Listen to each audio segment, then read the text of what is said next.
ധോണി നല്ല ഒരു മികച്ച കളിക്കാരനാണ്. അദ്ദേഹത്തിന് മാത്രമേ സ്വന്തമായിട്ട് ഒരു ഷോട്ട് ഉള്ളൂ. അതാണ് കോടിക്കണക്കിന് ജനങ്ങളുടെ ഇഷ്ട ഷോട്ട്, ഹെലികോപ്റ്റർ. കോഹ്ലിക്കും സച്ചിനും ബാറ്റിംഗ് മാത്രമേ അറിയുള്ളൂ.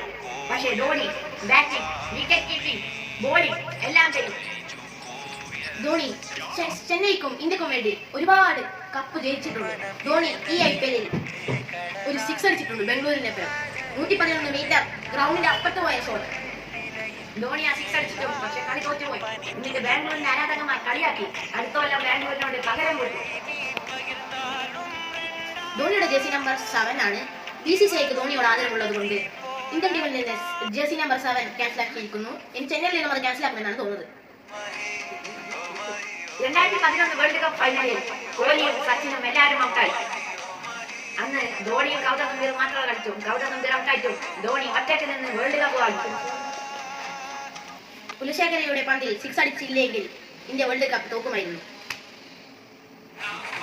ചെന്നൈയാണ് ഇന്ത്യയിലെ IPL ഏറ്റവും ബെസ്റ്റ് ടീം. കാരണം അതിന്റെ ക്യാപ്റ്റൻ ധോണിയായിരുന്നു. ധോണിയുടെ ഇപ്പോഴത്തെ അവസ്ഥ കണ്ട് ധോണിക്ക് 2027 IPL കളിക്കാൻ കഴിയുമെന്നാണ് എനിക്ക് പറയാനുള്ളത്. അതെ, ധോണിക്ക് 2030 കളിക്കാൻ കഴിയും. ഇപ്പോൾ ഞാൻ ഇന്ത്യയുടെ മുൻ ക്യാപ്റ്റൻ കപിൽ ദേവ് പറഞ്ഞത് ഞാൻ ആലോചിക്കുന്നു. Dhoni is my hero. ധോണിയാണ് എന്റെ നായകൻ. സച്ചിൻ പറഞ്ഞത് ഇന്ത്യയിലെ വേൾഡിൽ തന്നെ ബെസ്റ്റ് ക്യാപ്റ്റൻ ധോണി എന്നാണ്.